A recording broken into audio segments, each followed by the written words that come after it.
Assalamualaikum warahmatullahi wabarakatuh. Di sini saya akan menjelaskan kelompok satu akan menjelaskan tentang bisnis internasional dan globalisasi.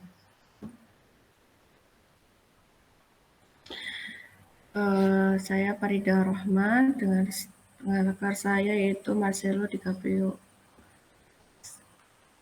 Pengertian dari bisnis internasional merupakan kegiatan pembelian dan penjualan barang serta jasa melintasi batas negara. Kegiatan bisnis ini dapat dilakukan baik oleh pemerintah maupun perusahaan swasta. Ruang lingkup bisnis internasional. Ruang lingkup bisnis internasional sangat luas, meliputi perdagangan internasional, integrasi ekonomi internasional, investasi internasional, organisasi internasional, sistem moneter internasional, pertukaran valuta asing, strategi bisnis internasional, regulasi internasional, manajemen strategi internasional, manajemen sumber daya manusia internasional, manajemen produksi dan logistik internasional, manajemen pemasaran internasional, manajemen keuangan internasional, dan hal-hal sejenisnya. Itu faktor-faktor yang mendorong terjadinya bisnis internasional. Yang pertama adalah higher rate of profit, yaitu tujuan bisnis untuk mendapatkan keuntungan lebih tinggi. Tujuan dasar bisnis untuk mencapai keuntungan. Ketika pasar domestik tidak menjanjikan keuntungan yang tinggi, maka perusahaan mencari pasar asing di mana terdapat peluang untuk meraih keuntungan yang lebih tinggi. Contohnya yaitu PT Anagro Energi. PT Anagro Energi ini mengekspor batu bara dan produk energi lainnya di negara India, Cina, dan juga di Jepang, di mana permintaan di negara tersebut itu tinggi dan harga jualnya juga menguntungkan daripada di negara domestik. Akhirnya membuat mereka ekspor ke negara tersebut. Dengan itu meningkatkan pendapatan dan probabilitas perusahaan yang tinggi dengan mengekspor produknya. Setelah itu faktor yang expanding the production capacity beyond the demand of the domestic country. Itu memperluas kapasitas produksi melebihi permintaan di negara domestik. Beberapa perusahaan domestik memperluas kapasitas produksinya melebihi permintaan produk di negara asal. Seperti contoh, Semen Indonesia. Semen Indonesia ini memperluas kapasitas produksinya di luar kebutuhan pasar domestik. Jadi semisal pasar domestik ini ada permintaannya hanya 10, mereka memproduksi lebih dari 10. Tujuannya apa? Tujuannya untuk diekspor di luar negeri. Seperti di negara ASEAN, contohnya yaitu Vietnam, Filipina, dan juga Myanmar. Selain mereka ekspor produk juga, di Semen Indonesia juga membangun pabrik di luar negeri untuk mendukung pertumbuhan pasar regional dan global. Yang ketiga yaitu limited home market atau pasar domestik yang terbatas. Ketika ukuran pasar dalam negeri terbatas, maka karena ukuran populasi yang kecil atau daya beli rendah, perusahaan mulai melakukan internasional operasi bisnisnya. Satu contoh, Indofood.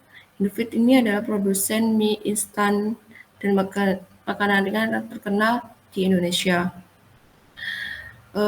Ketika pasar mereka di Indonesia ini konsumennya jenuh terhadap produk mereka dan lebih memilih produk yang lainnya karena Indofood ini banyak pesaingnya, akhirnya Indofood ini merambah ke luar negeri, yaitu mengekspor Indomie di 60 negara seperti di Nigeria, Arab Saudi, dan juga negara Eropa. Tujuannya apa? untuk memperluas bisnisnya, agar bisnisnya tidak di dalam negeri saja, di domestik saja. Setelah itu juga di Indofood sendiri itu juga mendirikan pabrik di luar negeri di Nigeria. Tujuannya untuk mengurangi ketergantungan pada pasar domestik dan memenuhi permintaan internasionalnya. Yang keempat adalah politik stability atau versus political instability. Stabilitas politik bukan hanya berarti kelangsungan partai yang berkuasa, tetapi juga kelangsungan kebijakan pemerintah untuk periode yang cukup lama. Amerika, Jerman, dan Italia dan Jepang merupakan contoh negara yang memiliki stabilitas politik. Stabilitas politik ini seperti contoh saya mengambil adalah Pertamina. Pertamina perusahaan minyak dan gas nasional memiliki potensi operasional internasional yang di berbagai negara seperti contoh Irak, Aljazair, dan Malaysia. Namun Pertamina saat di Irak ini mengalami politik yang kurang stabil, di mana Irak ini mendapatkan perang kan, dia kan ada perang. Akhirnya di Pertamina sendiri ini harus ada keamanan dalam proses ekspornya di Irak. Selanjutnya ada Availability of Technology and Competent Human Resource atau kesediaan teknologi dan sumber daya manusia yang berkompeten. Ketersediaan teknologi canggih dan sumber daya manusia yang kompeten di berbagai negara menjadi faktor tarik bagi perusahaan dari negara asal. Suatu contoh yaitu Telkom Indonesia. Telkom Indonesia ini memiliki teknologi yang canggih dan sumber daya yang kompeten, di mana mereka sudah merambah di Singapura, Hong Kong, Australia, dan Amerika Serikat. Tujuannya apa sih mereka merambah di situ? Mereka itu bukan layanan komunikasi digital dan jaringan kabel di bawah laut. Tujuannya seperti itu.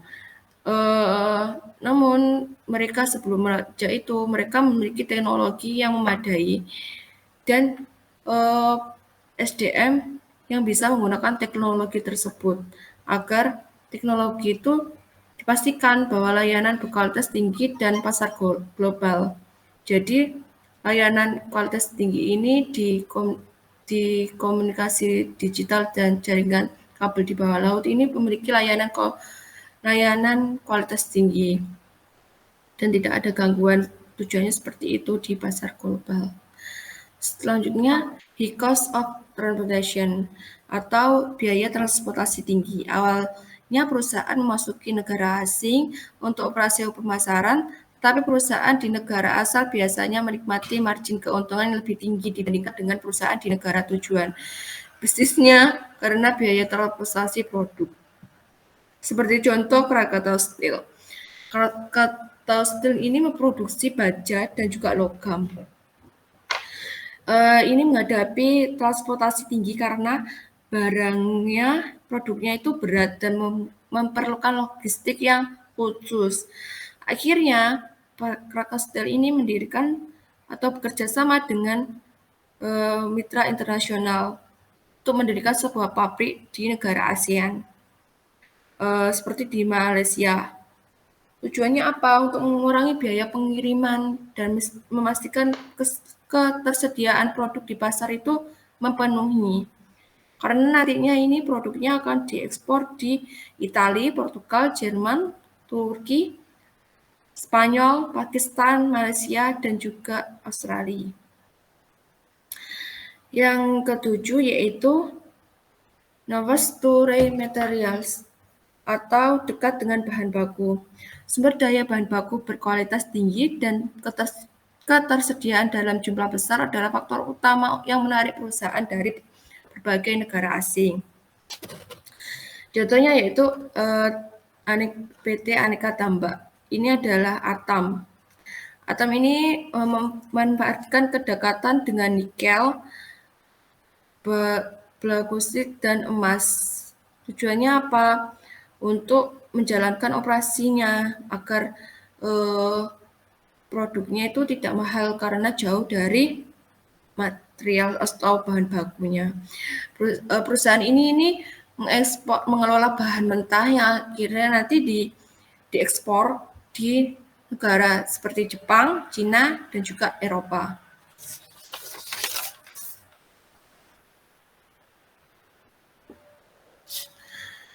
Strategi ini memungkinkan atau mengurangi biaya transportasi bahan baku dan meningkatkan daya saing di pasar internasional. Dengan dekat dengan bahan baku itu, akhirnya biaya transportasional bahan baku itu terkurangi.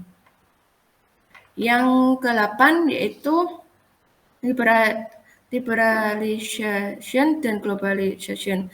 Sebagai besar negara di dunia melepas keterbatasan ekonomi mereka dengan membuka negara mereka kepada dunia. Salah satu contoh yaitu Bank BCA. Bank BCA ini sudah memperluas layanan dan jaringannya di kalangan internasional. Bank BCA bahkan sudah menjalin kemitraan dengan bank-bank internasional lainnya dengan menyediakan layanan perbankan bagi perusahaan multinasional dan juga perusahaan internasionalnya. Mereka melayani itu semua di kancah internasional. Selanjutnya yaitu to insert market share atau meningkatkan pasar. Beberapa perusahaan besar di dunia internasional ingin meningkatkan pangsa pasarnya secara global dengan memperluas dan mengintensifkan operasi bisnisnya di berbagai negara asing. Contohnya yaitu kopi Torabika, ini produk Mayora ya, biskuit Roma dan juga permen kopiku. Ini sudah ekspor di 90 negara. Ini memperluas pangsa pasarnya, tidak hanya di Indonesia saja, mereka juga ekspor di negara lainnya. Mayora bahkan membangun pabrik di luar negeri dan aktif dalam kampanye pasar globalnya agar pangsa pasar mereka itu lebih banyak gitu, tidak hanya di domestik saja. Seperti itu. Selanjutnya yaitu manfaat dari globalisasi. Manfaat dari globalisasi yang pertama itu peningkatan daya industri dalam negeri. Globalisasi membuat industri dalam negeri di negara berkembang harus bersaing dengan negara asing sehingga memaksa perusahaan lokal untuk meningkatkan efisiensi, kualitas, serta menekan biaya. Contoh saja Erigo. Erigo ini adalah brand lokal yang sudah di kancah internasional karena mereka ini memiliki kualitas dan menekan biaya di lokalnya. Untuk bersaing di luar negeri, mereka harus meningkatkan kualitasnya. Jadi Erigo ini sampai ke ke New York untuk Fashion Week. Jadi kan akhirnya brand Erigo dikenang di kalangan internasional dengan kualitas dan harga yang lebih murah intinya seperti itu. Manfaat dari globalisasi. Selanjutnya manfaat dari globalisasi yaitu akses ke teknologi tinggi.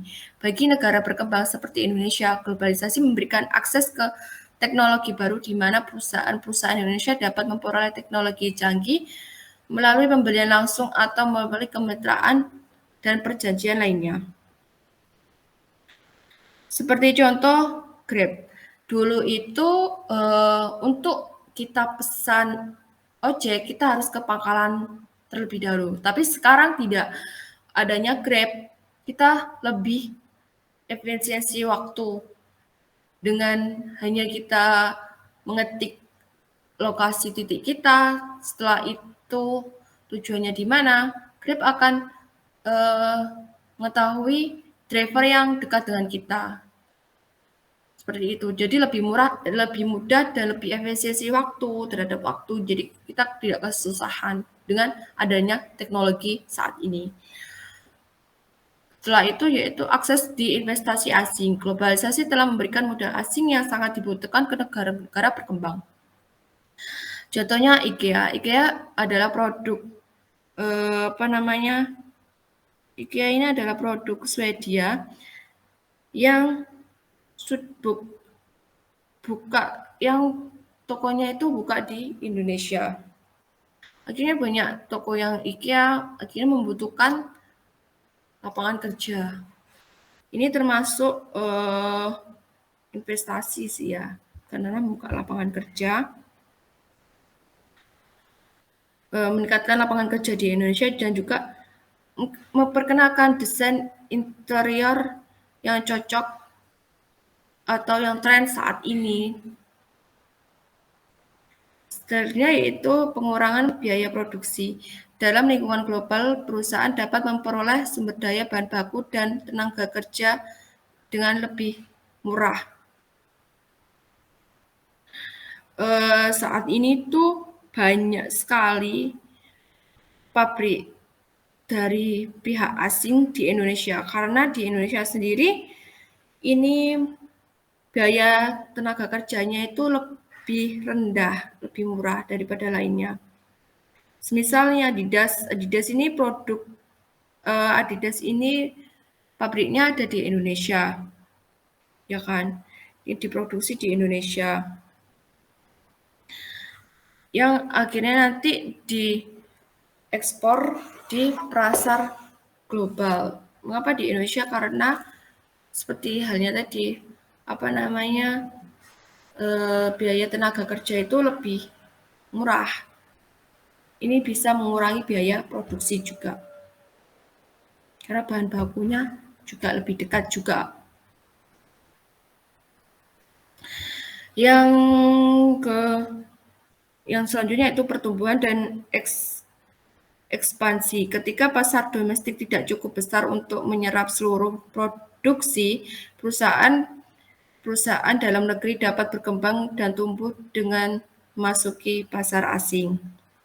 Seperti Traveloka. Traveloka ini kan aplikasi traveling.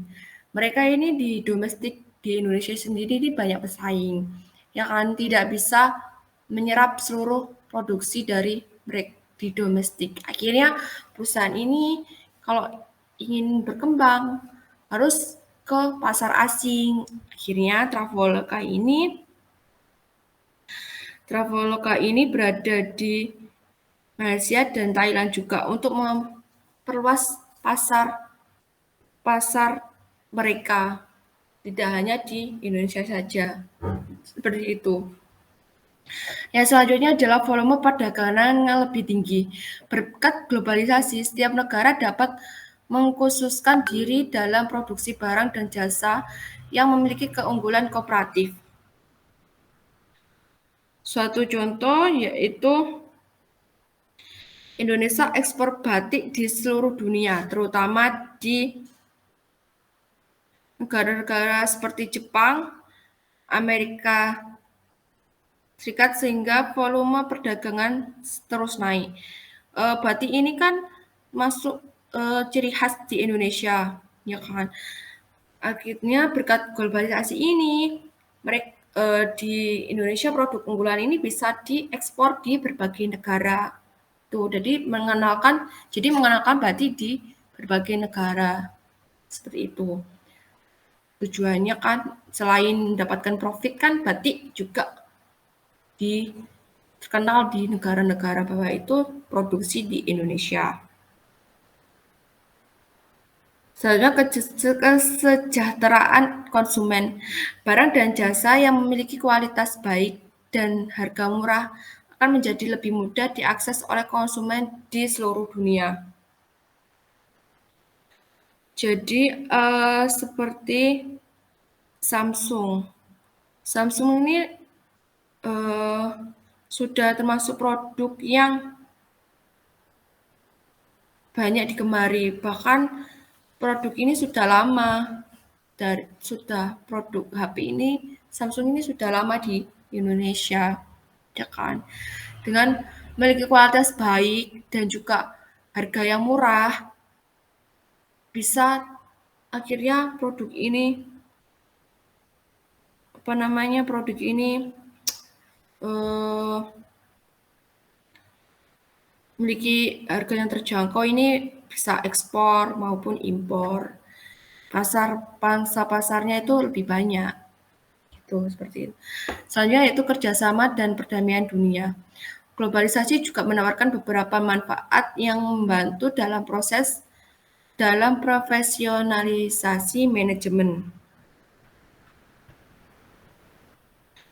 Seperti contoh program pertukaran pelajar dan mahasiswa, banyak pelajar asing dari berbagai negara ke Indonesia, belajar budaya dan bahasa kita sekaligus mempererat hubungan internasional. Jadi selain di globalisasi ini di dunia pemasaran, di sini juga kerjasama di perdamaian dunia untuk seperti contohnya tadi pertukaran pelajar antar negara. Kan kita bisa belajar budaya asing budaya asingnya tujuannya untuk mempererat hubungan internasional antar negara ini. Seperti itu. Next selanjutnya akan dijelaskan oleh Mas Marcelo. Berikut di sini saya akan menjelaskan mengenai metode memasuki pasar internasional. Di gambar tersebut ada beberapa poin. Yang pertama yaitu exporting adalah cara masuk ke pasar internasional yang paling mudah dan paling banyak digunakan. Eksportir dapat diklasifikasikan dalam berbagai cara, sebagai berikut. Yang pertama, indirect exporting adalah proses ekspor produk baik dalam bentuk aslinya maupun yang telah dimodifikasi ke negara asing melalui perusahaan domestik lain yang merupakan cara masuk pasar yang menawarkan risiko paling rendah dan kontrol pasar yang paling minim. Contohnya di sini yaitu seperti UKM yang ada di Indonesia yang menjual produknya ke perusahaan ekspor kayak perajin batik yang produknya diekspor ke luar negeri lewat agen atau perantara ekspor. Jadi mereka nggak langsung jual sendiri, tapi lewat pihak ketiga. Nah, yang B, direct exporting adalah penjualan produk langsung ke suatu negara melalui perjanjian distribusi atau melalui perusahaan tuan rumah. Nah, contohnya di sini itu saya ambil dari kopi kapal api. Nah, di situ kan PT-nya itu namanya SJA atau Santos Jaya Abadi. Nah, SJA ini langsung menjual produknya ke luar negeri, kayak Singapura atau Malaysia, tanpa lewat perantara. Mereka ngurus sendiri semua urusan ekspornya, dari produksinya sampai distribusinya ke negara tujuan. Yang C, intra-corporate transfer adalah penjualan produk oleh sebuah perusahaan kepada perusahaan afiliasinya di negara tuan rumah. Contohnya itu seperti PT AHM atau Astra Honda Motor. Mereka memproduksi komponen sepeda motor di Indonesia, lalu dikirimkan ke cabang-cabang Honda di negara lain, seperti Thailand atau Vietnam, untuk digunakan seperti perakitan motor di sana. Licensing adalah metode operasi asing di mana perusahaan di satu negara setuju untuk memberikan izin kepada perusahaan di negara lain untuk menggunakan manufaktur, pemrosesan, merek dagang, pengetahuan khusus, atau keahlian lain yang diberikan oleh pemberi lisensi. Contohnya seperti kosmetik internasional yaitu L'Oreal produknya yang ngasih lisensi ke pabrik lokal di Indonesia buat produksi produk mereka. Jadi pabrik Indonesia itu bisa bikin produk L'Oreal tapi dengan standar dan resep dari mereka. Lalu yang ketiga, franchising merujuk pada metode praktik dan penggunaan filosofi bisnis orang lain. Pemberi waralaba franchisor memberikan hak kepada penerima waralaba franchisee untuk mendistribusikan produk, teknik, dan merek dagangnya dengan kualitas dari penjualan bruto bulanan dan biaya royalti. Contohnya itu seperti McD di Indonesia. Restoran McD di Indonesia kebanyakan dimiliki oleh orang lokal yang membeli hak waralabanya atau franchise dari McD global, tapi mereka harus ikutin semua standar dan aturan dari McD global. Lalu yang keempat, kontrak manufacturing adalah proses yang membentuk perjanjian kerja antara dua perusahaan. Sebagai bagian dari perjanjian tersebut, suatu perusahaan akan memproduksi pekerjaan atau produk sesuai dengan permintaan klien. Nah, contohnya seperti Nike. Siapa yang nggak kenal Nike? Pasti semua orang tahu merek Nike. Karena di sini Nike itu sering menggunakan pabrik-pabrik ya untuk memproduksi sepatu dan pakaian mereka gitu. Jadi mereka bikin kontrak dengan pabrik lokal untuk memproduksi barang Nike, tapi Nike yang punya brandnya gitu. Yang kelima, manajemen kontrak adalah suatu perjanjian di mana kontrol operasional suatu perusahaan diserahkan melalui kontrak kepada perusahaan yang melaksanakan fungsi manajerial yang diberikan sebagai imbalan atas biaya. Contohnya seperti hotel-hotel internasional seperti Hilton yang mungkin nggak punya hotel sendiri di Indonesia, tapi mereka dapat buat kontrak kelola hotel milik orang lokal, tapi menggunakan standar manajemen Hilton. Yang keenam ada turnkey project, merujuk pada suatu yang siap digunakan secara langsung, umumnya digunakan dalam penjualan atau penyediaan barang atau jasa. Contohnya bisa kita lihat seperti proyek-proyek pembangkitan listrik yang dikerjakan oleh perusahaan asing. Mereka ini membangun seluruh fasilitas sampai siap pakai. Lalu setelah selesai, tinggal diserahkan ke pemerintah Indonesia untuk dioperasikan. Next slide. Yang ketujuh, 4A, direct investment without alliance. Beberapa perusahaan memasuki pasar asing melalui ekspor, lisensi, waralaba, dan sebagainya untuk mendapatkan pengetahuan dan pemahaman tentang pasar asing, budaya negara asing, preferensi pelanggan asing, situasi politik negara asing, dan lain sebagainya.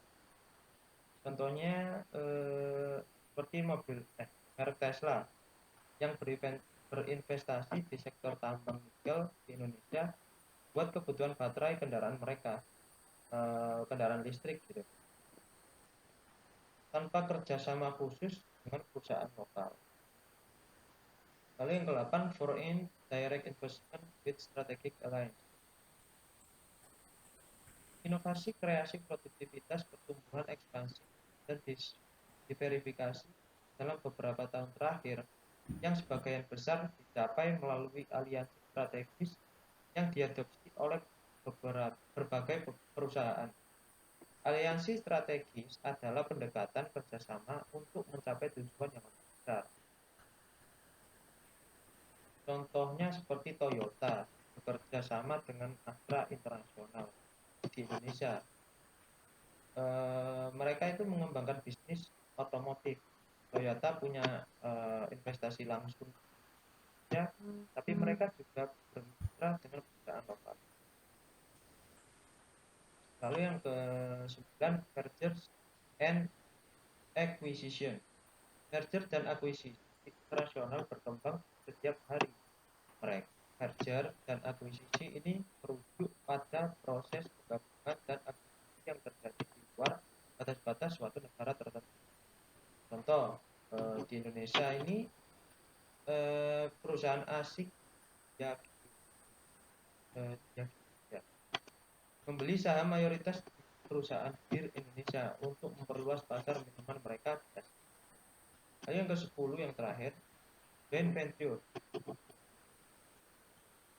Ini merupakan entitas yang dibentuk antara dua pihak atau lebih untuk melakukan kegiatan ekonomi bersama. Nah, contohnya seperti Pertamina dan perusahaan Jepang yang bekerja sama dalam pengembangan proyek gas alam cair. Mereka berbagi modal dan risiko dalam proyek. Next slide. Oke, sekarang perusahaan multinasional. Apa itu perusahaan multinasional? Perusahaan multinasional adalah perusahaan yang beroperasi di berbagai negara dan memiliki anak perusahaan di luar negeri. Nah, mereka memainkan peran penting dalam ekonomi global dengan sumber daya besar dan kemampuan memanfaatkan ekonomi skala untuk bersaing di pasar internasional. Keunggulannya termasuk akses ke talenta global dan fleksibilitas dalam berbagai regulasi. Namun, mereka juga menghadapi tantangan seperti perbedaan budaya, hukum, dan etika. Secara keseluruhan, perusahaan multinasional memiliki dampak besar dalam membentuk bisnis global dan mendorong pertumbuhan ekonomi lintas. Contohnya seperti Microsoft, perusahaan teknologi berasal dari Amerika Serikat yang memiliki kantor di Indonesia. Fokusnya pada penjualan produk dan layanan seperti perangkat lunak, cloud, computing, dan solusi teknologi lain. Microsoft juga berinvestasi dalam pengembangan bakat lokal melalui program pelatihan dan kolaborasi dengan berbagai lembaga pendidikan di Indonesia. Next. Di bab kedua ini kita akan menjelaskan tentang lingkungan bisnis internasional. Nah, pengertian lingkungan bisnis internasional adalah sebagai serangkaian kegiatan yang berkaitan dengan industri dan perdagangan pada tingkat internasional. Lingkungan bisnis internasional berbeda dari lingkungan domestik. Oleh karena itu, kehati-hatian ekstra diperlukan terhadap perbedaan lingkungan ini. Lingkungan bisnis internasional mencakup lingkungan sosial, politik, ekonomi, regulasi, pajak, budaya, hukum, dan teknologi. Nah, lingkungan eksternal dan internal. Analisis lingkungan internasional adalah proses di mana perusahaan memahami berbagai faktor lingkungan internasional dan menentukan peluang dan ancaman yang diberikan oleh faktor-faktor tersebut. Setiap usaha bisnis internasional terdiri dari sejumlah faktor internal dan dihadapkan pada sejumlah faktor eksternal. Faktor internal internasional umumnya dianggap dapat dikontrol, sedangkan faktor eksternal internasional sebagian besar di luar kendali perusahaan. Nah, contohnya saya ambil merek saya ambil dari PT Gudang Garam. Nah, siapa sih yang nggak kenal merek? Pertama, merek surya atau filter. Merek-merek itu menjadi favorit banyak orang. Dan yang kedua, jaringan jualannya itu luas banget. Nah, kalian pasti bisa menemukan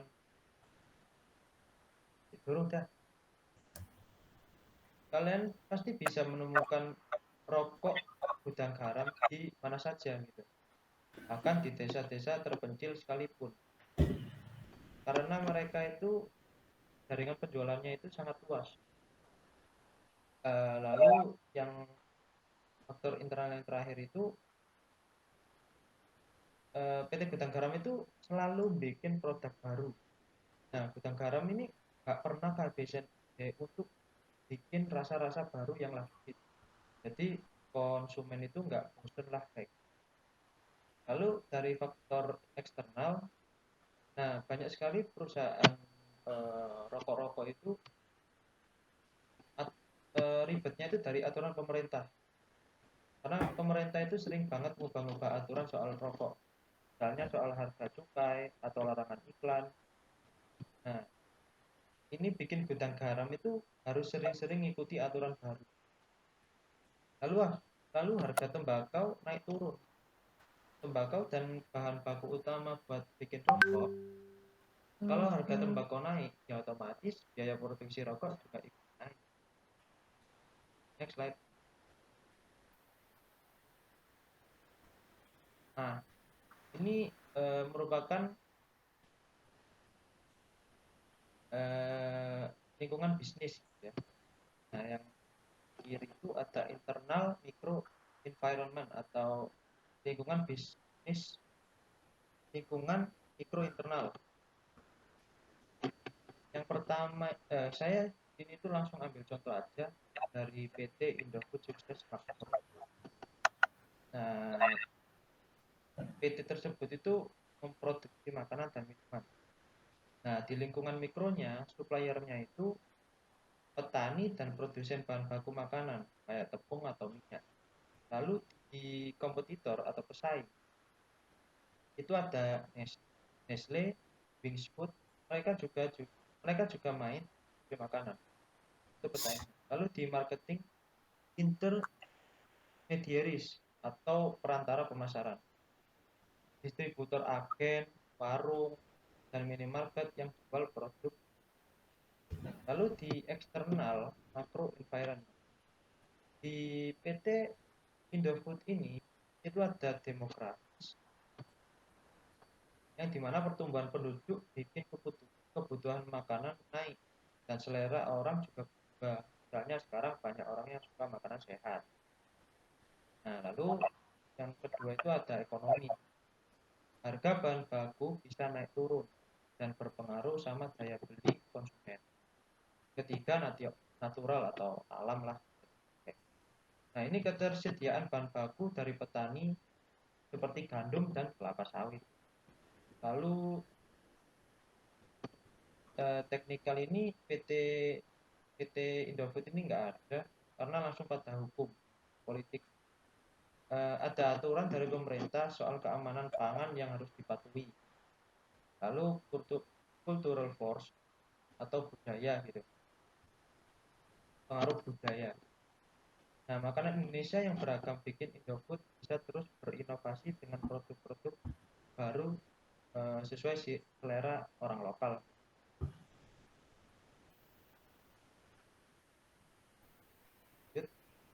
Lalu lingkungan ekonomi atau economic environment. Lingkungan ekonomi merupakan faktor lingkungan yang paling penting yang dipertimbangkan oleh perusahaan bisnis karena perusahaan bisnis adalah unit operasi ekonomi. Nah, pengukuran kinerja perusahaan sebagian besar dalam bentuk istilah keuangan, mana seringkali lebih fokus pada faktor ekonomi. Nah, contohnya produsen kopi instan Indonesia seperti dan kopi luwak.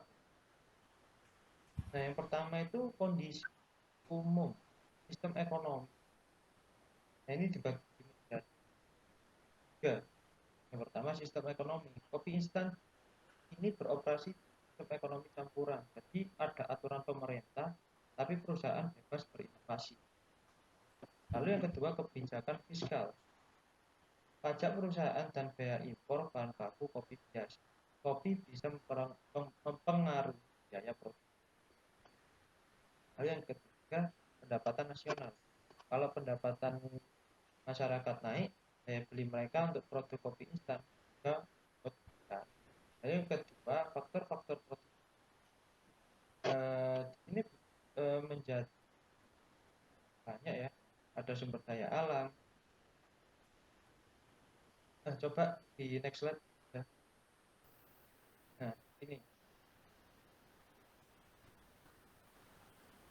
Wah, salah gitu. Ini balen sampai balen. Nah, ini gini. Kota edit. Lingkungan ekonomi atau economic environment.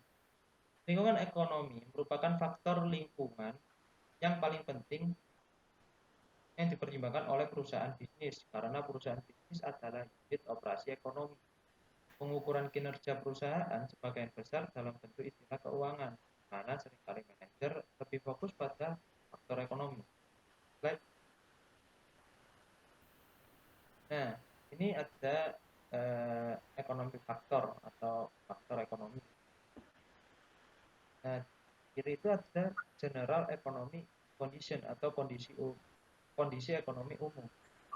Yang pertama ada economic system.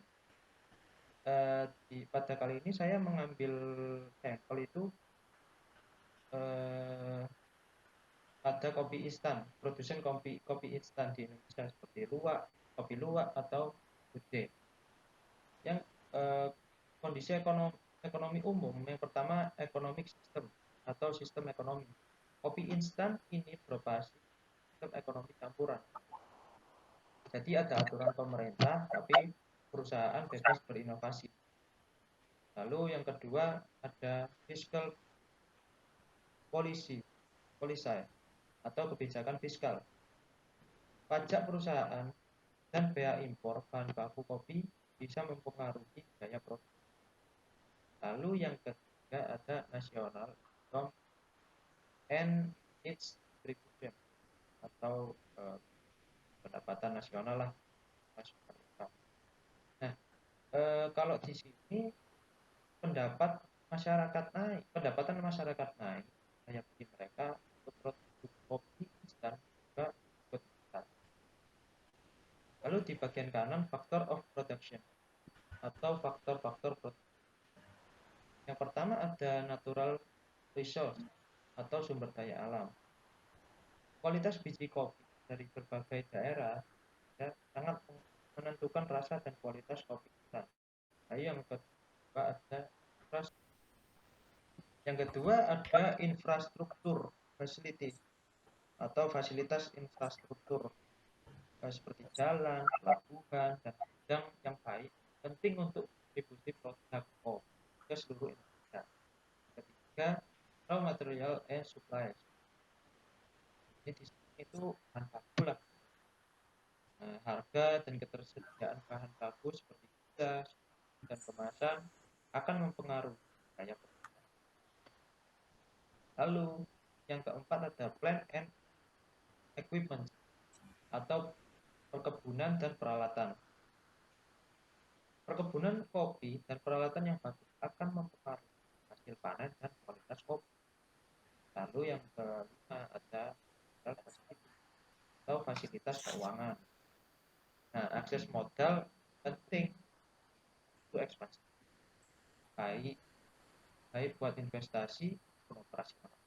Lalu manpower dan productivity. Tenaga kerja yang terampil akan meningkatkan kualitas dan kualitas produk kopi. Next slide.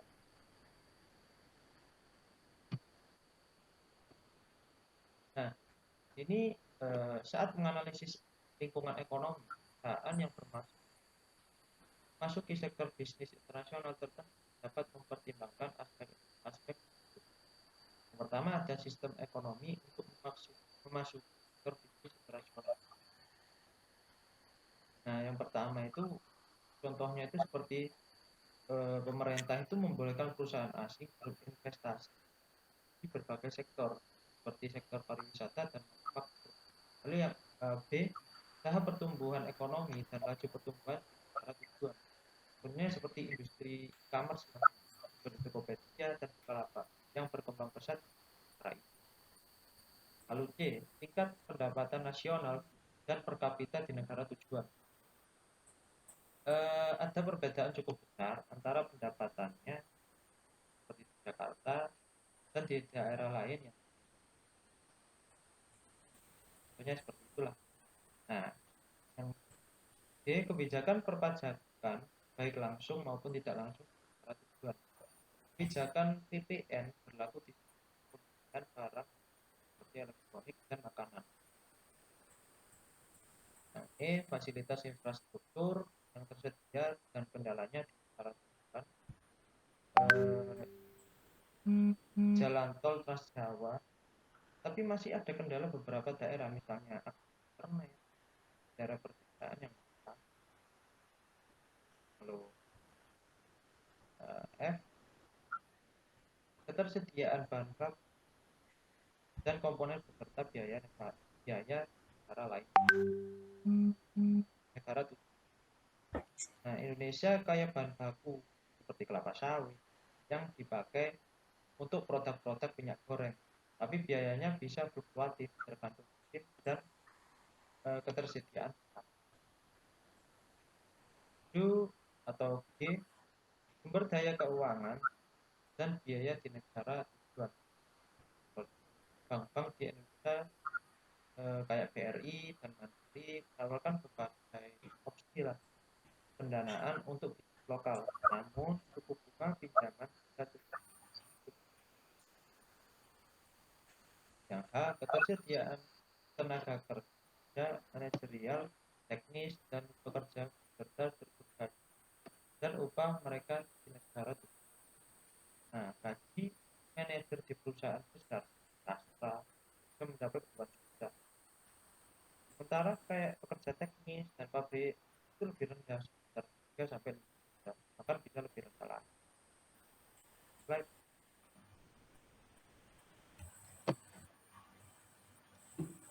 Nah, sekarang lingkungan sosial budaya atau socio-kultur environment. Pada dasarnya, lingkungan sosial budaya merujuk pada kumpulan nilai, cita-cita, sikap, keyakinan, keinginan, dan harapan yang membedakan satu kelompok dari kelompok lainnya.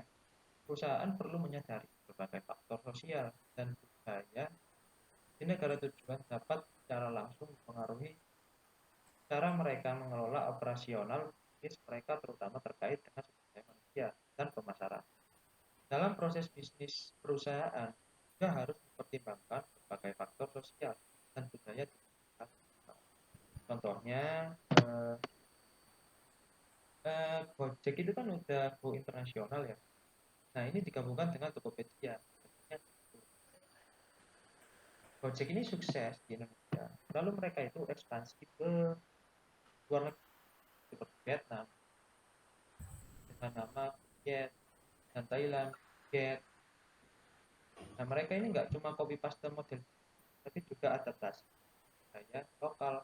Misalnya di Vietnam, Gojek menyesuaikan layanan ojeknya biar sesuai nama transportasi di sana. Jadi lebih gampang lah diterima masyarakat setempat.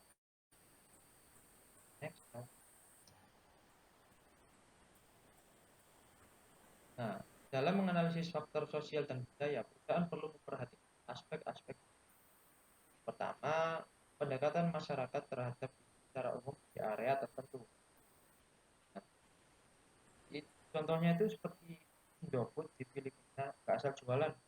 Mereka kerja bareng distributor lokal yang sudah paham sama kebiasaan orang di sana. Kedua, pengaruh faktor sosial, budaya, dan agama terhadap penerima. Pengaruh faktor sosial, budaya, dan agama, PT Mayora pas jual Torabica Jawa Timur, mereka memastikan semua produk itu ada sertifikat halal. Karena soal agama itu kan tanah. Nah, yang ketiga, gaya hidup masyarakat dan produk mereka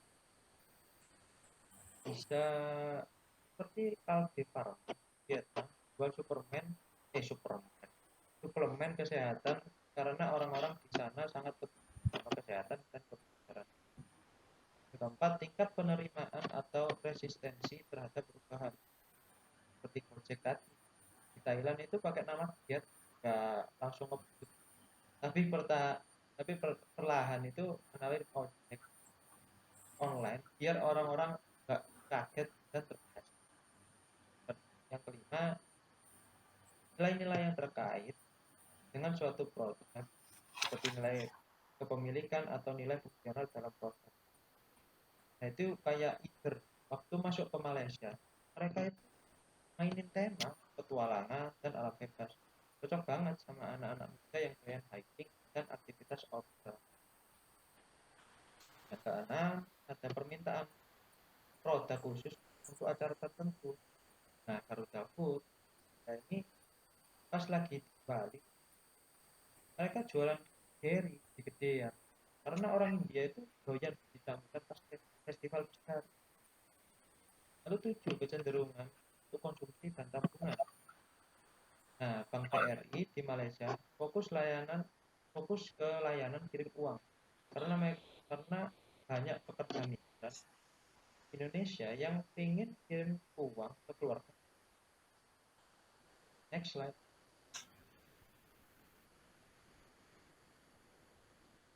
Nah, sekarang akan dijelaskan oleh Mbak Fari. Yang selanjutnya yaitu tanggung jawab sosial perusahaan atau corporate social responsibility. Tanggung jawab sosial perusahaan atau CSR merupakan sebuah konsep di mana perusahaan mempertimbangkan dampak dari keputusan dan aktivitas mereka terhadap masyarakat, lingkungan, dan ekonomi. Itu adalah ada 4. Yang pertama yaitu program keberlanjutan lingkungan. Program keberlanjutan lingkungan ini adalah mengadakan program penghijauan, pengelolaan air limbah, dan pengurangan emisi karbon untuk menjaga keberlanjutan. Seperti contoh, Unilever ini membuat program pengelolaan air di sekitarnya itu ada 100 lokasi produksi untuk mengatasi kesulitan air. Jadi mereka mengadakan program pengelolaan air untuk diproduksi mereka agar tidak kesulitan air nantinya. Yang kedua yaitu pemberdayaan masyarakat. Pemberdayaan masyarakat ini meliputi program pelatihan, keterampilan, pemberian modal usaha atau pendirian koperasi. Contohnya yaitu Basnas. Basnas ini memberikan bantuan modal di Sumedang kepada UMKM. Pemberian bantuan modal. Jadi itu pemberdayaan masyarakat. Yang ketiga yaitu kontribusi terhadap pendidikan. Kontribusi terhadap pendidikan ini bisa berupa beasiswa ataupun pendirian sekolah atau menyediakan tempat belajar. Contohnya Jarum ini selalu menyediakan beasiswa kepada anak-anak sekolah lainnya kan ya. Yang terakhir yaitu kontribusi terhadap kesehatan. Melalui program masyarakat membangun fasilitas masyarakat. Program kesehatan ini contohnya yaitu petrokimia. Ini petrokimia ya, menghadirkan program untuk meningkatkan kesehatan masyarakat sekitarnya, terutama pada karyawannya sendiri, yaitu kontribusi terhadap kesehatan. Next slide, yaitu ada alat analisis lingkungan. Yang pertama adalah PET analysis, yang kedua ada Bechdel analysis, yang ketiga ada SWOT analysis, yang keempat ada Porter-Five Force model, yang terakhir ada Global Competitive Index. Batch analysis. Batch analysis merupakan bagian dari analisis lingkungan eksternal saat melakukan analisis strategi atau penelitian pasar, memberikan gambaran tentang berbagai faktor lingkungan makro yang perlu diperhatikan oleh perusahaan. Suatu contoh saya memberikan contoh Unilever. Di dalam politik faktor, Unilever ini selalu kalau politik faktor itu mempengaruhi politik ya. Jadi di kebijakan politik ini Unilever harus di Indonesia sendiri harus produknya ramah lingkungan. Yang akhirnya Unilever harus berinovasi memberikan produk yang produknya itu ramah lingkungan dan agar untuk mengurangi penggunaan plastik yang berlebihan karena masalah saat ini seperti itu. Selanjutnya yaitu ekonomi faktor. Ekonomi faktor Indonesia ini kan tergantung ya, bisa naik bisa turun. Jadi Unilever harus mengerti apakah ekonomi Indonesia ini naik ataukah menurun.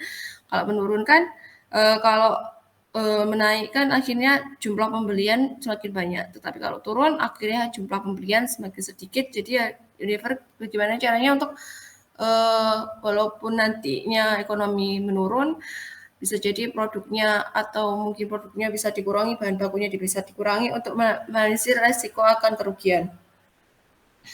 Selanjutnya yaitu sosial kultural faktor. Melihat sosial kultural faktor ini terlihat dari demografisnya ya. Jadi Unilever ini kalau saat ini kan banyak es krim ya seperti Cornetto atau Magnum itu kan banyak disukai, segmentasinya adalah adalah anak muda dan juga anak-anak. Jadi Unilever harus mengetahui sosial kultural faktor itu yang mempengaruhi sosialnya itu apa saja, kulturalnya dari produk tersebut. Selanjutnya ada teknologi faktor. Teknologi yang dipakai Unilever. Unilever sendiri sudah ada websitenya, jadi siapapun yang pengen tahu Unilever bisa akses websitenya juga di bidang teknologi juga. Dan Unilever juga pabriknya kan juga banyak teknologi canggih untuk memproduksi bahan bakunya tersebut. Analisis PET bermanfaat untuk 4 alasan utama. Yang pertama yaitu analisis PET membantu perusahaan dalam mengidentifikasi peluang bisnis atau pribadi dan memberikan peringatan dini tentang ancaman yang signifikan. Yang kedua yaitu analisis PET mengungkap arah perubahan dalam lingkungan bisnis perusahaan yang membantu perusahaan membentuk apa yang dilakukan sehingga perusahaan akan bekerja dengan perubahan, bukan melawan perubahan. Analisis membantu perusahaan dalam menghindari untuk memulai proyek yang kemungkinan gagal karena alasan di luar kendali perusahaan. Yang terakhir, analisis dapat membantu perusahaan melepaskan asumsi tidak sadar saat memasuki negara, wilayah, atau pasar baru, karena membantu perusahaan mengembangkan pandangan objektif terhadap lingkungan baru ini. Yang kedua yaitu Pestel Analysis. Analisis Pestel adalah alat yang sederhana dan efektif yang digunakan dalam analisis situasi untuk mengidentifikasi kekuatan eksternal kunci atau pada tingkat lingkungan makro yang mungkin mempengaruhi suatu perusahaan. Analis Pestel sama PES itu sama dari faktor politik, ekonomi, sosial, setelah itu di teknologi, terus yang beda hanya di L dan E, environmental dan legal. Di politik seperti tadi, Unilever selalu patuh terhadap kebijakan politik yang ada di Indonesia. Selanjutnya di ekonomi, Unilever harus mengetahui ekonomi Indonesia saat ini naik apa turun. Kalau naik harus pemasarannya digembur-gemburkan. Terus harganya kan Unilever sudah ada mindset di Indonesia cukup lama, jadi mudah bagi konsumen untuk mengenal Unilever. Bahkan tertarik kepada Unilever kalau ekonominya tinggi. Tapi juga kemungkinan kalau Unilever tidak inovasi, maka pendapatannya juga turun kalau ekonominya naik karena banyak kompetitor lainnya. Selanjutnya ada sosial kultural tadi, ada demografis. Jadi Unilever harus mengerti segmennya di kalangan mereka itu seperti apa di produknya per item. Seperti Masako sendiri, Masako adalah produk dari Unilever. Jadi penyedap rasa. Jadi itu ada kebutuhan rumah tangga yang mayoritas segmentasinya adalah ibu-ibu. Yang terakhir yang kelima yaitu environmental atau lingkungan. Jadi produksi jangan sampai mencemari lingkungan, terus produksi harus lebih ramah lingkungan. Jadi produksinya Unilever jangan sampai mencemarkan lingkungan. Dan harus ramah lingkungan itu seperti produk yang intinya harus mengurangi penggunaan plastik untuk lingkungan sendiri. Untuk legal atau hukum, Unilever harus selalu mematuhi peraturan perundang-undangan yang mengatur industri. Misalnya, contoh saja nih kayak dari tidak Unilever ya, dari UMKM. UMKM ini harus mendapatkan surat izin atau legalitas hukum legalitas hukum usaha agar nantinya tidak terjerat hukum karena legal hukum dalam usaha itu sangatlah penting. Kemudian yaitu SWOT analisis. SWOT merupakan suatu kerangka kerja yang kemungkinan manajer untuk mensintesis wawasan yang diperoleh dari analisis internal terhadap kekuatan dan kelemahan perusahaan dengan wawasan dari analisis peluang dan ancaman eksternal. Yang pertama yaitu strength atau kekuatan. Unilever tetap Unilever. Dari kekuatan merek sendiri, Unilever ini sudah merek terkenal. Dari mulai Rinso, Liboy, produknya itu Sunsilk, Walls, mereka sudah kuat dalam merek. Setelah itu di dalam jaringan distribusi, di Unilever ini sudah menjangkau di kota besar maupun di pedesaan. Jadi kemungkinan produk mereka itu mudah diakses. Misalnya dia itu ada Unilever ini diverifikasi produk, yaitu menawarkan berbagai macam produk. Kekuatannya itu Unilever tidak hanya satu produk saja, tapi juga beberapa produk. Selain memiliki kekuatan, Unilever memiliki kelemahan, yaitu ketergantungan pada bahan baku impor. Jadi bahan baku yang dimiliki Unilever itu adalah bahan baku impor. Akhirnya dengan ketergantungan itu, fluktuasi nilai tukar atau resiko pasokan global itu tinggi. Selanjutnya yaitu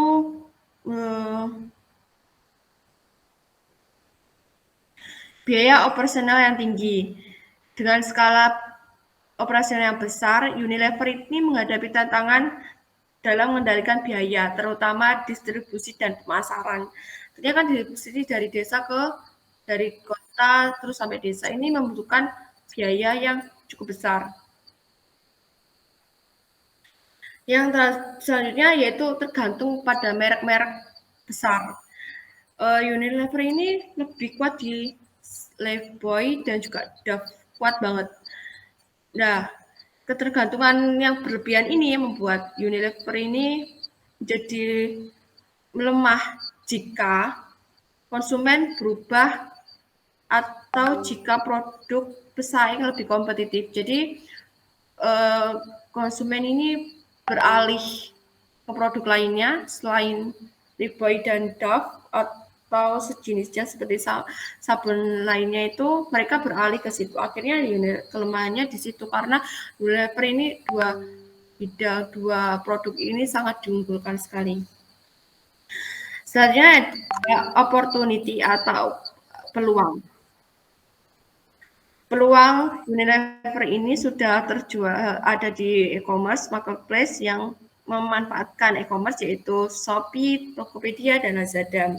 Di sana ada Unilever juga produknya, produk Unilever.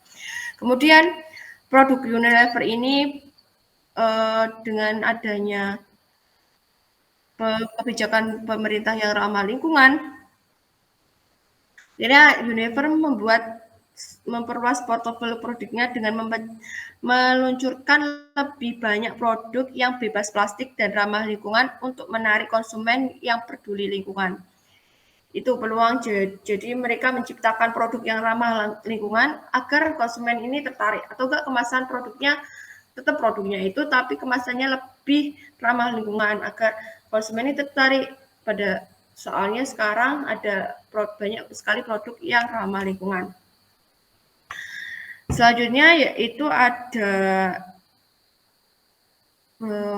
ekspansi pada global ya, yang peluangnya itu ekspansi pada global ini. Unilever ini memperluas jaringan pasar di Asia Tenggara menggunakan produk-produk lokal untuk menembus pasar internasional. Menggunakan produk-produk lokal yang seperti tadi itu, seperti apa namanya, mereknya seperti Live Sunsilk Quartz itu sudah menanjak ke luar negeri. Peluangnya seperti itu, ekspansi pada globalisasi. Yang terakhir yaitu ancaman atau threats. Ancaman yaitu terkait dengan banyaknya apa namanya pesaing. Unilever ini kan banyak pesaing juga, seperti juga apa namanya Indofood, kayak makanan-makanan juga kan. Unilever ini juga Wings itu pesaing-pesaing mereka. Jadi bagaimana Unilever ini ancamannya jangan sampai mereka kalah dengan pesaing. Seperti tren konsumen, jadi tren konsumen itu cepat sekali. Penggeseran ke arah organik ke bebas bahan kimia. Unilever tidak dapat beradaptasi dengan cepat terhadap perubahan ini. Jika Unilever tidak beradaptasi dengan cepat, kan mereka pasarnya itu kehilangan pasar, tidak dapat jadi mereka pasarnya itu menghilang, seperti itu ancamannya dari perubahan preferensi konsumen. Jadi konsumen ini bergeser dari apa namanya bahan kimia itu ke bahan organik kan banyak sekali, seperti itu. Selanjutnya yaitu Porter 5 Force Model adalah alat analisis yang menggunakan 5 kekuatan untuk menentukan probabilitas suatu industri untuk membentuk strategi kompetitif perusahaan. Porter 5 Force Model adalah kerangka kerja yang mengklasifikasikan dan menganalisis kekuatan-kekuatan terpenting yang mempengaruhi intensitas persaingan dalam suatu industri dan tingkat probabilitas. Yang pertama adalah straight to entry, ancaman dari pendatang baru. Unilever ini kan sudah hambatan, ada tiga faktor yang terdapat pada ancaman pendatang baru, yaitu adalah hambatan masuk yang tinggi, kemudian ekonomi skala, yang terakhir yaitu merek dan loyalitas konsumen. Hambatan yang tinggi ini, Unilever ini sangat unggul karena apa? Karena mereka itu sudah terkenal, mereka produknya sudah bahkan sudah kancah internasional, bukan produk yang available atau produk yang baru saja launching. Jadi dalam hambatan masuk yang tinggi itu ada kayak apa namanya, misal pendatang baru itu tidak bisa langsung menggerus atau menjatuhkan Unilever karena produk mereka sudah lebih dahulu terkenal di kalangan masyarakat. Namun bila Unilever tidak berinovasi akan tergeruskan. Setelah itu ekonomi skala. Keuntungan dari skala ekonomi yang memiliki Unilever membuat biaya produksi mereka lebih rendah dibandingkan pendatang baru. Jadi produksi mereka itu lebih rendah dari pendatang baru produksi Unilever ini. Nah, ini menyebabkan karena produksi mereka rendah itu harga jualnya pun juga rendah. Harga jualnya juga relatif. Jadi bisa dijangkau oleh masyarakat. Beda dengan pendatang baru yang kadang produk mereka itu harga jualnya tinggi. Merek dan loyalitas konsumen. Unilever memiliki banyak banget merek dagang yang tinggi yang sudah ada mindset di masyarakat. Contohnya itu Rinso, Dove, dan Lifebuoy. Merek ini sangat kuat di mindsetnya Indonesia terutama. Jadi pendatang baru itu sulit untuk menembus pasar dan menciptakan basis pelanggannya dan menciptakan peluang yang baru itu sulit karena di dalam loyalitas konsumen merek dagang sudah tertanam di Unilever, karena Unilever kan sendiri kan sudah lama juga ya. Kesimpulannya dari ancaman dari pedagang baru cukup rendah, karena kenapa? Hambatan yang masuk tinggi dan keunggulan skala Unilever itu tinggi. Jadi keunggulan Unilever lebih tinggi daripada ancaman dari pendatang baru. Selanjutnya yaitu bargaining power of bullies, yaitu kekuatan tawar pemasok. Unilever ini bekerja sama dengan pemasok bahan baku, sehingga kemampuan bernegosiasi lebih baik. Unilever tidak hanya satu pemasok, banyak sekali pemasoknya Unilever. Terus Unilever juga bekerja sama dengan pemasok ini untuk standar keberlanjutan yang dapat meningkatkan biaya, namun memberikan perusahaan kuat tawar karena mereka memiliki hubungan strategis dengan pemasok yang sejalan dengan visi yang berkelanjutan mereka. Jadi Unilever tawar-menawar itu agar mendapatkan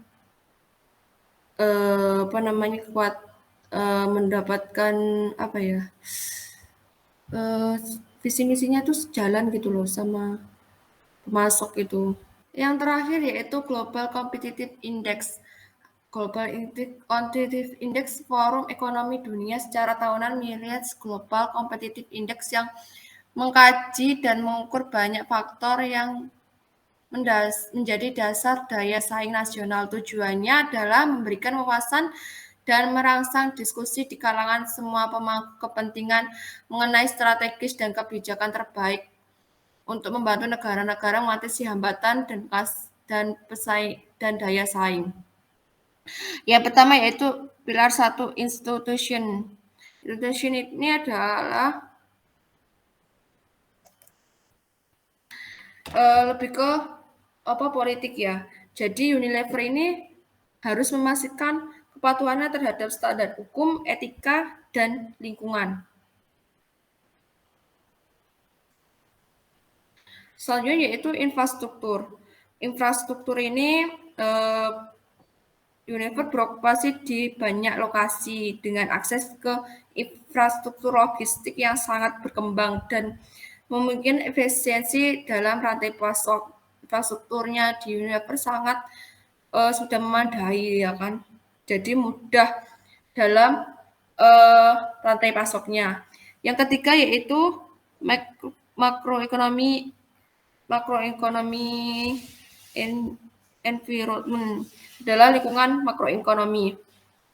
Jadi kondisi makroekonomi makro di negara tempat Unilever berdiri itu sangat mempengaruhi harga mereka ya.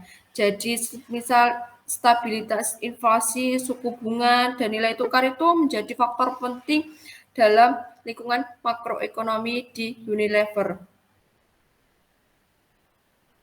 Unilever yang ekonomi stabil itu akan menjaga harga produk mereka tetap kompetitif, ekonomi yang stabil. Selanjutnya yaitu healthy and premium education, yaitu berpengaruh pada ketersediaan tenaga kerja yang sehat dan terdidik. Jadi tenaga kerjanya Unilever itu sudah terdidik atau kompeten di dalam bidangnya. Selanjutnya ada pendidikan tinggi dan pelatihan, pilar kelima. Pilar kelima yaitu efisiensi operasional karyawannya itu sudah terlatih dengan baik, yang mampu mengadopsi teknologi baru dan metode kerja yang lebih efisiensi. Jadi kan Unilever kan memiliki teknologi yang bervariasi dalam proses bahan bakunya. Nah, itu harus ada yang namanya karyawan yang memadai atau terlatih dalam mengoperasikan alatnya tersebut. Karena banyak yang menggunakan mesin, jarang menggunakan manusia. Yang kedua yaitu good market effective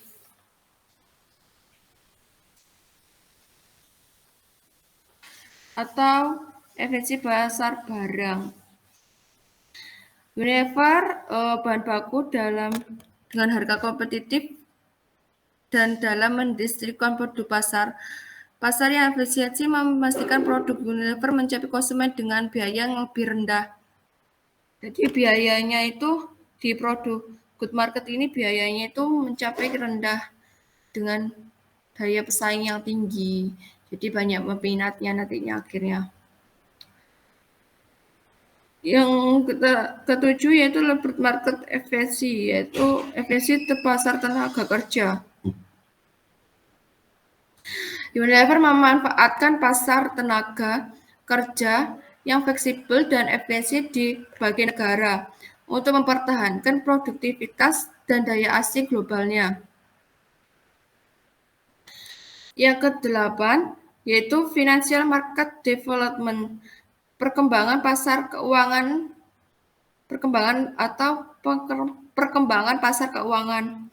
Akses ke pasar keuangan yang berkembang memudahkan Unilever untuk mendapatkan modal untuk ekspansi dan inovasi.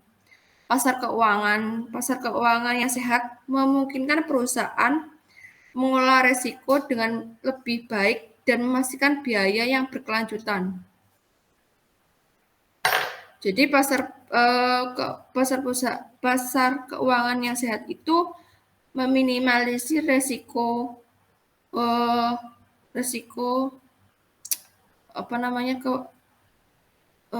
kerugian nantinya kepada Unilever, pasar yang sehat. Yang pilar ke-9 teknologi readiness atau kesiapan teknologi. Unilever ini sangat bergantung pada teknologi untuk mengoptimalkan rantai pasok, pemasaran, dan distribusi. Yang ke-10 market size atau ukuran pasar. Ukuran pasar global yang sangat besar. Unilever ini memiliki pasar yang sangat besar. Mereka itu sudah tersebar di India, Tiongkok, dan Eropa. Yang menyebabkan pasar yang banyak akhirnya meningkatkan margin dan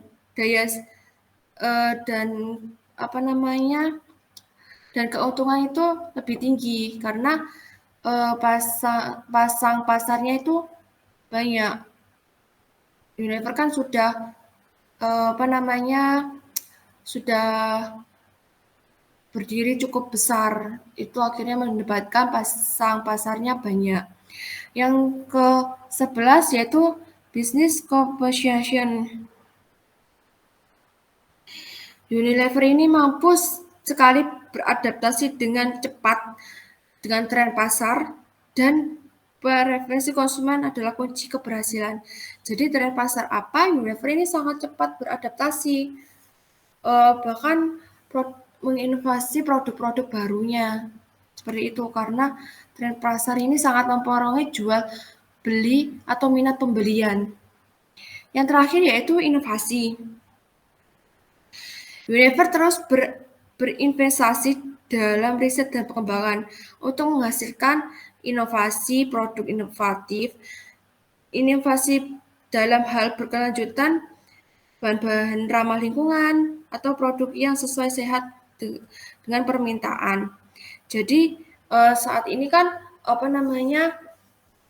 produk-produk lingkungan yang ramah lingkungan sangat diminati banyak masyarakat.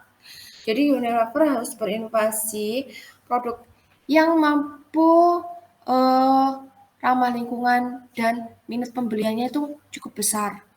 Karena kalau tidak, nanti Unilever akan banyak pesaing yang sedemikian rupa kan, kalau Unilever tidak bisa mengikuti akan tergerus, semakin tergerus.